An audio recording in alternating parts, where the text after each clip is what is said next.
Bonsoir à tous, bienvenue pour cette nouvelle semaine d'information locale sur TV 78. Nous sommes le lundi 25 juin. Tout de suite, les titres de ce 7-8 journal. La grève va se poursuivre cet été à la SNCF. Alors que le mouvement en perlé de 3 mois prend fin ce jeudi, la CGT Cheminots a confirmé qu'elle serait encore mobilisée en juillet et en août. Pourtant, la réforme ferroviaire motif du début de la contestation a été adoptée au Parlement. Entretien à suivre dans cette édition.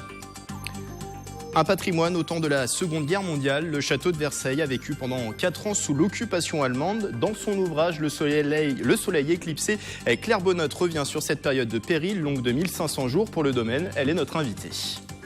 Et puis retour sur le championnat de France de course de voitures radiocommandées. La 4e manche se tenait ce week-end à Maurepas. Plus de 100 pilotes ont pu se défier sur le circuit yvelinois.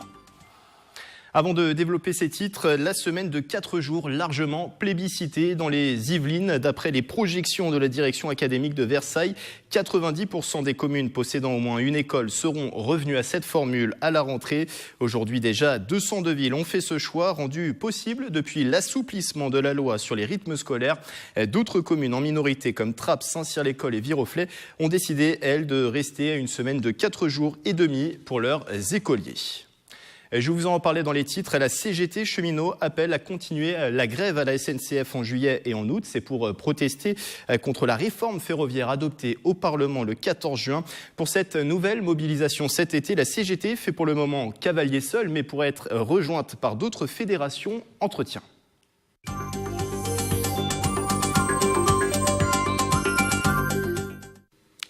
Axel Persson est avec moi sur ce plateau. Bonsoir. Bonsoir. Vous êtes le secrétaire général de la CGT Cheminots de Trappes, le syndicat qui appelle à poursuivre la grève à la SNCF en juillet et en août. Rappelons que vous êtes mobilisé depuis début avril dans un mouvement dit perlé. Dernier épisode de cette grève en pointillé ce mercredi et jeudi. Alors un premier bilan déjà de cette séquence de 3 mois de grève. La motivation dans vos rangs a-t-elle augmenté? S'est-elle essoufflée au cours de ces 3 mois? La détermination est toujours très présente et en tout cas ce qui est ça une certitude, c'est que l'opposition aux attaques que le gouvernement veut nous imposer, elle est toujours là. Après évidemment, ça va de soi qu'après 3 mois de mobilisation, parce que ça a commencé en réalité le 22 mars, évidemment les grévistes sont fatigués, c'est normal parce que ça demande un investissement financier et militant extrêmement important qui pèse sur les familles, qui pèse sur la santé physique mais mentale presque parfois. Mais en tout cas la détermination à poursuivre la bagarre est encore présente dans des noyaux très très importants. Et en tout cas, même chez les collègues qui ont ponctuellement repris le travail, l'opposition à la réforme, elle est toujours présente. Et je suis convaincu aussi que, partant de ce constat, on va pouvoir continuer la bataille. D'autant plus que une décision plutôt favorable nous a été rendue aujourd'hui en termes de justice, puisque la direction a été condamnée pour ces pratiques visant à retenir des retenues de salaire plus importantes que ce que nous avons effectivement cessé comme travail. Et rappelons que cette contestation est née justement en opposition au projet de loi de réforme ferroviaire qui a été finalement adopté. C'était à la mi-juin. Alors, si on s'interroge juste sur la forme de la grève, le faire de façon en séquence, de façon perlée, a peut-être pu interroger, en tout cas au niveau d'un sondage du JDD, 42% des Français trouvaient cette grève justifiée en avril, 37% en juin, ça a donc baissé. Ça pose peut-être la question de l'efficacité de la grève. Était-ce le bon choix finalement de la faire en pointillé, de la faire par séquence sur 3 mois? En tout cas, c'est le choix qui a été majoritairement retenu dans les assemblées générales, parce que c'est aussi ce mode-là qui, pour l'instant en tout cas, nous a permis de tenir aussi longtemps. Après, oui. La plus grosse difficulté de ce mouvement, c'est pas tant la détermination des cheminots qui est largement démontré leur implication dans la grève. Ce qui pèse un peu plus sur les capacités, les potentiels du mouvement, c'est évidemment pour l'instant le fait que les cheminots sont relativement, je dis bien relativement isolés, puisque pour l'instant il n'y a pas encore d'autres secteurs qui rentrent en grève au conductible comme le font les cheminots. La situation change un tout petit peu maintenant puisque dans l'énergie, il y a un mouvement de grève reconductible pour le coup avec occupation des sites qui a débuté dans la mesure où ce sont exactement les mêmes attaques qu'on impose aux cheminots qui vont être imposées à nos camarades de l'énergie. Et donc là, il y a un mouvement qui a réellement démarré dans l'énergie. Donc de ce point de vue-là, on est un peu moins isolé. Ça arrive un peu tard. Mais on va se poser la question, donc comment on fait pour articuler tous ces éléments, avoir la meilleure stratégie pour à la fois pouvoir poursuivre pendant l'été en tenant compte donc du fait qu'on est en vacances, qu'il y a moins de militants sur le terrain, mais en faisant en sorte que la mobilisation puisse continuer cet été et qu'elle puisse, si nécessaire, continuer même au-delà de l'été. Parce qu'en tout cas, ce qu'on dit aujourd'hui à tous les cheminots, la loi elle est peut-être votée, mais en tout cas nos revendications elles demeurent. Et le justement, principe... j'allais vous relancer sur ça. La loi a été votée définitivement le 14 juin. Pourquoi finalement continuer le mouvement? Vous espérez encore peser sur des décrets, des ordonnances qui vont être inscrites sur cette loi? Bon, l'histoire sociale quand même de ce pays, elle démontre aussi qu'il y a eu énormément de lois qui ont déjà été votées et qui n'ont soit jamais été promulguées, soit jamais été appliquées du fait d'une mobilisation sociale alors qu'elles avaient déjà été votées. Je pense pas forcément un coup d'arrêt, il faut continuer. Donc je pense pas forcément. Il y a évidemment l'exemple très connu que moi j'ai connu du CPE, mais il n'y a pas que le CPE. Il y a aussi il y a eu l'écotaxe. Si on remonte du temps de Balladur, il y avait le contrat d'insertion pour les jeunes. Si on remonte même en 53, à l'époque ça s'appelait pas des ordonnances, ça s'appelait des décrets-lois sur les retraites.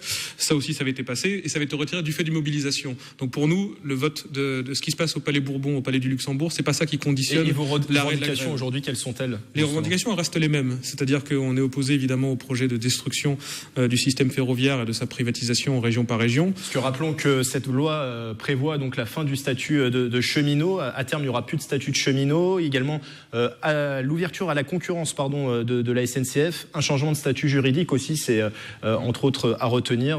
Vous êtes encore opposé sur ces points-là. Bien sûr, on est encore opposé à ces points-là. D'ailleurs, je conteste même un peu la description du projet de loi parce qu'il parle d'ouverture à la concurrence, mais ce n'est pas vrai. En fait, ce n'est pas vrai qu'il va y avoir plein de nouvelles entreprises qui vont proposer un service alternatif à la SNCF, qui vont construire des nouvelles gares, des nouvelles voies, acheter de nouveaux matériels et embaucher de nouveaux personnels pour proposer un service alternatif à celui existant.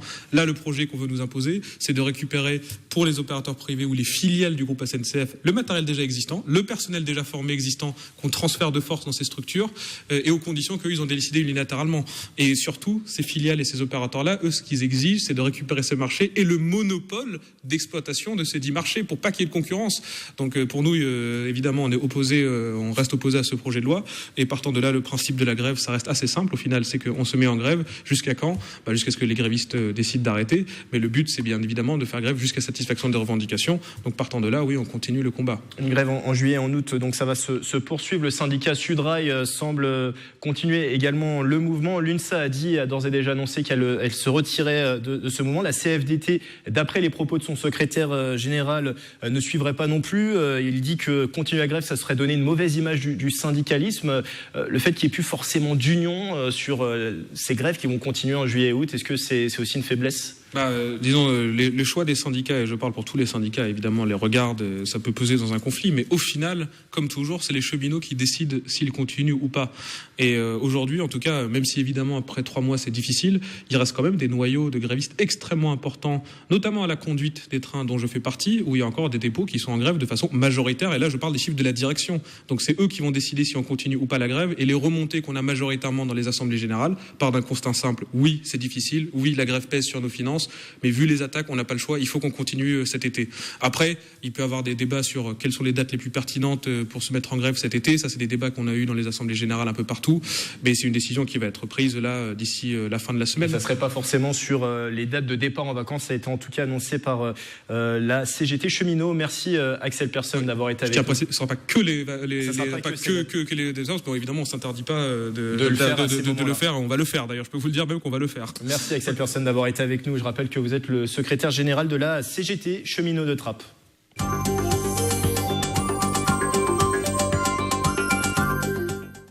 Et depuis l'enregistrement de cet entretien, la CGT a appelé à la grève à la SNCF pour les journées des 6 et 7 juillet, date des premiers départs en vacances d'été. Dans la vallée de Chevreuse, désormais, vous pouvez payer autrement qu'en euros. La Racine a été lancée ce week-end. Cette monnaie locale est utilisable dans une vingtaine de commerces pour le moment. Une Racine vaut environ 1 euro. 15 000 billets sont en circulation.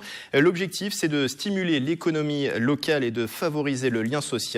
Pour utiliser cette monnaie, il faut être adhérent de l'association La Racine. Dans l'actualité locale également, la première phase des travaux du Mail des Saules est lancée à Guyancourt. Depuis la mi-juin, plus de 200 arbres sont en cours d'abattage. Une opération qui devrait durer 6 semaines avant de commencer la rénovation globale entre les quartiers des Saules et du Parc. Les détails de Nicolas Dandry. Le Mail percé saule pleureur, vieux et atteint par un champignon, ces arbres sont abattus. Une décision prise suite à une consultation d'experts en botanique. Donc là, c'était l'emplacement d'un arbre qui n'est plus là, parce qu'il y a déjà un tiers des arbres de cette allée qui ont dû être abattus ou qui sont tombés à cause de la maladie, de leur affaiblissement, qu'ils n'ont aujourd'hui plus assez d'eau pour se nourrir, de l'âge aussi, parce que c'est des arbres qui ont plus de 40 ans. La rénovation du Mail des Saules, un engagement de la majorité municipale, coût de l'investissement plus de 2 millions d'euros, une opération en plusieurs phases, des travaux sur le quartier des Saules et le quartier du Parc, avant de restructurer la place centrale. La différence avec le projet actuel, c'est que la circulation piétonne, donc il reste bien sûr un mail piéton et circulation douce, vélo, se fera sur un axe central. Il y aura dans le nouveau projet, je crois que c'est 1000 m² de surface végétale en plus par rapport à l'existant. Eh bien moi je suis contente que les travaux se mettent en route parce qu'à chaque tempête on avait toujours peur qu'un arbre tombe sur quelqu'un depuis déjà plusieurs années, donc c'est une bonne chose. C'est très bien, sauf que ça m'a fait un peu bizarre quand ils ont coupé tous les arbres parce que la végétation c'était quand même sympa. Après c'est vrai que ça cachait la luminosité, mais j'espère qu'il y aura quand même un peu d'arbres. Les habitants des deux quartiers ont été consultés par la municipalité, mais certaines réserves persistent sur le projet, notamment Olivier Paréja, conseiller municipal, qui souhaite le marquage de pistes cyclables sur la zone partagée. Le château de Versailles à l'ombre de l'occupation allemande. Pendant 4 ans, au cours de la Seconde Guerre mondiale, les troupes nazies ont investi les lieux. Bonsoir Claire Bonnotte. Bonsoir. Vous êtes diplômée de l'école du Louvre, docteur en histoire de l'art, collaboratrice scientifique du musée du château de Versailles. Alors vous publiez chez Vendémiaire ce livre, Le soleil éclipsé, le château de Versailles sous l'occupation. Ça traite finalement une période méconnue de l'histoire du domaine et qui a duré 1500 jours. Pourquoi écrire sur le sujet ? Alors il y a plusieurs raisons à cela. La première, c'est il faut bien avouer que les 19e et 20e siècles les travaux, concernant cette période, font figure de parents pauvres par rapport aux travaux consacrés à l'Ancien Régime. Donc Versailles, le château est vraiment une carte à jouer sur cette période. La deuxième, c'est que j'ai eu l'opportunité de travailler sur des archives en lien avec cette période quand j'étais chargée d'études et de recherche à l'Institut national d'histoire de l'art à Paris. D'accord. Et finalement, de fil en aiguille, je me suis vraiment piquée de curiosité pour ce sujet. Et j'ai commencé à travailler au château à partir de la fin de l'année 2008. Et ça a été l'occasion pour moi de poursuivre l'enquête. Alors si on regarde ce livre, le contenu de ce livre, 300 pages d'écriture, des photos, des cartes, beaucoup aussi d'annotations et une bibliographie fournie. Compiler toutes ces informations, ça a été un travail titanesque. Oui, j'avoue, c'est un travail titanesque, c'est surtout un travail de fourmi, puisqu'il faut finalement essayer de rechercher une vérité et rechercher des témoignages.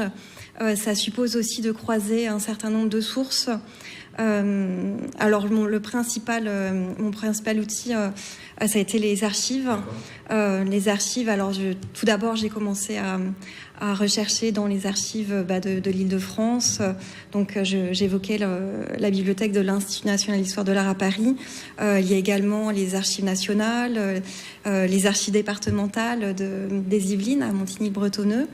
Les archives bien évidemment du château, puisqu'on conserve quand même un certain nombre de documents, des photographies également.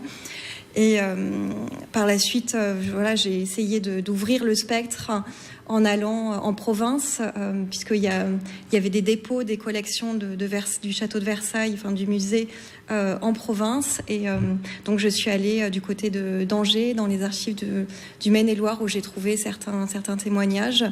Et enfin, pour ne pas se limiter vraiment à un discours et à une vision uniquement franco-française, je suis allée en Allemagne, dans les archives fédérales de Berlin et de Fribourg. Alors de multiples sources, il nous reste 3 minutes. Juste si on rentre dans le contenu de l'ouvrage, l'occupation du domaine a débuté le 14 juin 1940. On est à quelques jours de la signature de l'armistice entre la France et l'Allemagne qui se déroule en forêt de Compiègne et qui établit les conditions de l'occupation.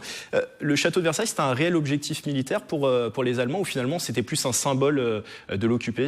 Alors c'est plus un symbole. Il faut bien comprendre que le château constitue une sorte d'épicentre dans le cas des conflits franco-allemands. Et de chaque côté du Rhin, on vient entériner la victoire dans la Galerie des Glaces. Alors c'est le cas en 1871 avec le sac de Guillaume Ier dans la galerie, et également bien évidemment en 1919 avec le traité de Versailles qui constitue vraiment ensuite le point focal et la haine de... Ça a été vécu comme une véritable humiliation pour les Allemands. Ça a été vécu, le traité, oui, comme une véritable humiliation. Et il y a si vous voulez, il y a une forme d'ambiguïté dans les discours, notamment d'Hitler et de ses ministres. Ils appellent à la destruction et à la fin de Versailles. Et c'est vrai que si on le lit sous l'angle du monument, il y a de quoi frémir. Fort heureusement, il est toujours question du traité et des clauses du traité, et non pas du monument en tant que tel. Alors, vous le dites dans l'ouvrage, au moment du début de la Seconde Guerre mondiale, le château de Versailles a une drôle d'allure, pas beaucoup de visiteurs, et aussi vidé de ses principales sculptures, parce qu'à partir des années 1930, on va commencer à vider le château. Il y a un plan de protection qui a été élaboré. Exactement. Alors, c'est pas le cas uniquement pour Versailles, c'est le cas pour d'autres musées nationaux ou d'autres monuments historiques. Mais donc, dès le début des années 30, on sent que le conflit s'annonce. Et on prépare vraiment ce conflit en mettant, on établit des listes de protection avec les œuvres à évacuer en première urgence, et une partie des collections seront évacuées dès l'automne 1939 dans des châteaux de province à Chambord, le château de Chambord, de Brissac et de Sourches. Il nous reste 30 secondes. Alors, pour découvrir la suite du contenu, j'invite les téléspectateurs à acheter ce livre. Juste, c'est une enquête qui est ouverte, c'est-à-dire que vous prévoyez de sortir d'autres éditions de ce livre enrichi, c'est ça ? Alors si, je recueille d'autres témoignages, j'invite tous ceux qui auraient d'autres éléments à me fournir de m'écrire au château de Versailles. L'adresse s'affiche actuellement. Pour m'apporter tout témoignage, parce que l'enquête ne sera jamais terminée. Ne sera jamais terminée. Merci Claire Bonnotte d'avoir été avec nous. Je rappelle que vous êtes l'auteur de ce livre, Le Soleil éclipsé, le château de Versailles sous l'occupation, et c'est un livre que vous pouvez retrouver aux éditions Vendémiaire. Une course de voitures à présent radio-commandée. Le Morpa Modélisme Club organisait ce week-end la 4e manche du championnat de France de la discipline. Près de 100 pilotes sont venus de toute la France pour s'affronter sur le circuit yvelinois. Nicolas Dandry était dans les paddocks. Regardez. Les moteurs tournent, les voitures chauffent les pneus lors du tour de formation. C'est la demi-finale de cette 4e manche du championnat de France de voitures radio commandées. Des bolides à l'échelle 1/8 sur la piste de Morpa. C'est un circuit qui est assez rapide. Les difficultés, c'est les passages de bosse. Et le circuit, au lieu d'être en largeur, ce qu'on retrouve habituellement, il est plutôt en profondeur. Donc en fait, on est obligé de mettre les pilotes sur une zone surélevée, à 3 mètres de hauteur, pour qu'ils puissent voir la voiture quand elle est tout au fond. La course dure 30 minutes, le pilote réalisant le plus de tours gagne. Comme en Formule 1, les stands et les mécaniciens permettent de ravitailler les véhicules en essence, avec des réglages stratégiques particuliers, comme Alexis Clément, vainqueur de cette manche. On a beaucoup travaillé sur les pneus une fois qu'on avait trouvé notre base de réglage de voiture saine. Voilà. Les difficultés de cette piste, je dirais la longueur. Les 2 virages au fond là-bas sont loin. Et pour ceux qui n'ont pas forcément roulé dessus, je dirais ça, la première difficulté. Le Morpasien Brice Grosjean a connu des difficultés de moteur. Il est repêché dans une course particulière. Le premier est qualifié en finale. Après quelques minutes, Brice réussit à prendre la tête.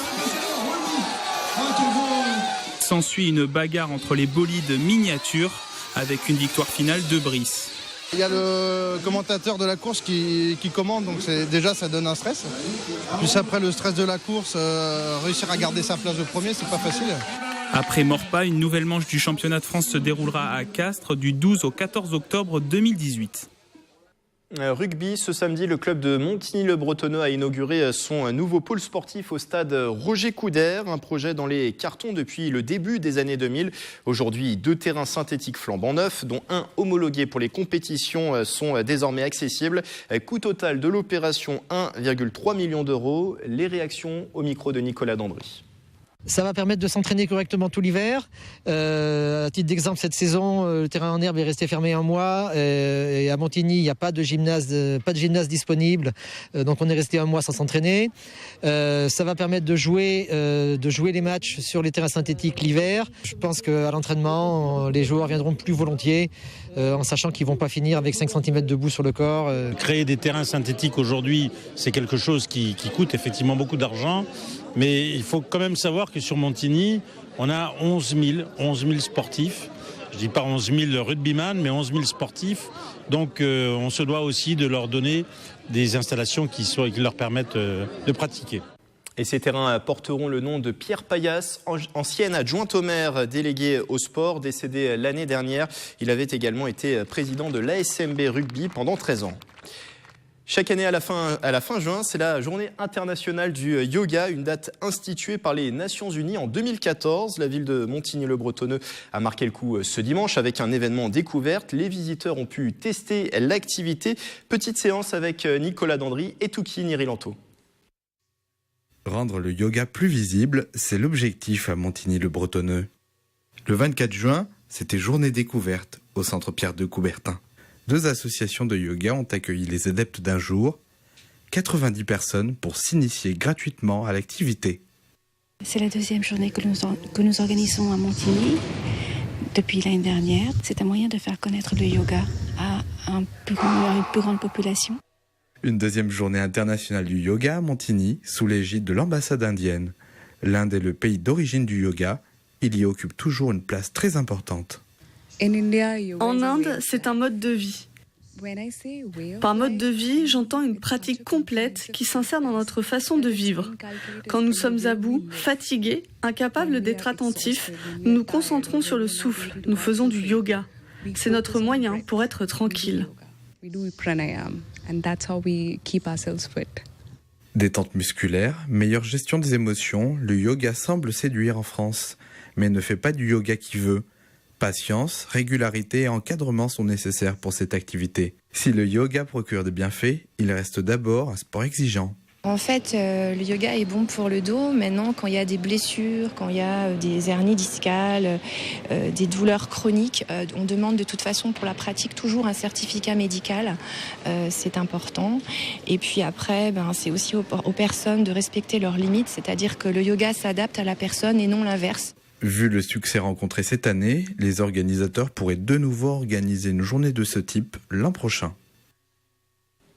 La fête de la musique a joué les prolongations ce week-end, notamment à Guyancourt où des concerts étaient programmés samedi soir à la batterie. Retour avec Mélanie Poquet et Nicolas Dandry.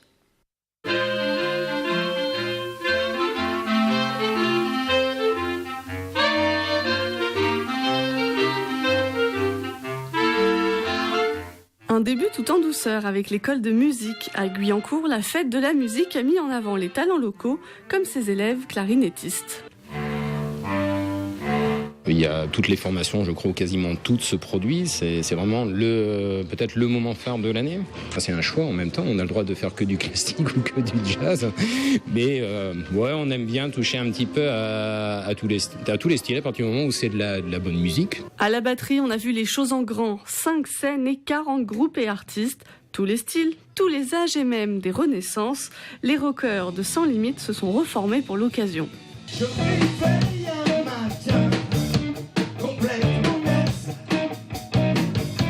Je me rappelle de rien.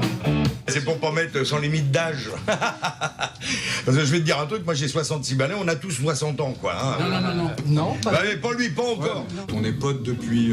on se connaît depuis le lycée quasiment. À part moi qui suis beaucoup plus vieux qu'eux. Ouais. Des groupes qui se dessinent à la professionnalisation comme les Jam Walkers qui ont gagné le tremplin de la batterie l'année dernière. Et puis d'autres, effectivement, qui sont là juste pour le plaisir, qui répètent une fois par semaine, comme d'autres vont à la piscine ou font du macramé ou du tricot. Chaque année, ce rendez-vous attire près de 4000 mélomanes.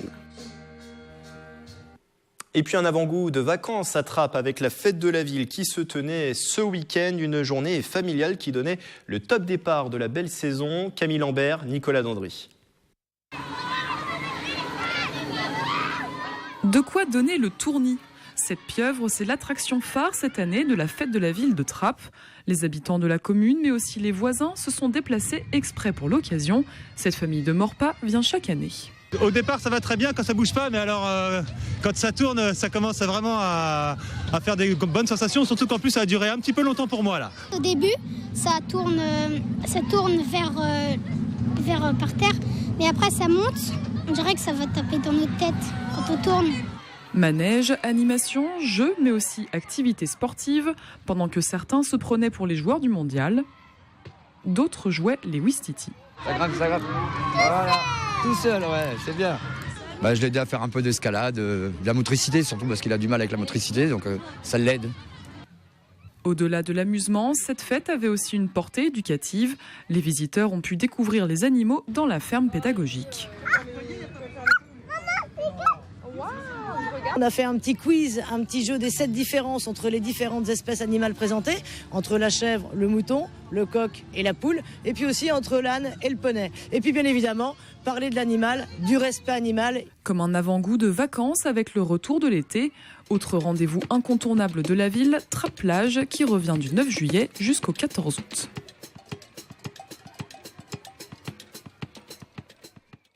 C'est la fin de ce journal. Très bonne soirée et excellente semaine sur TV78.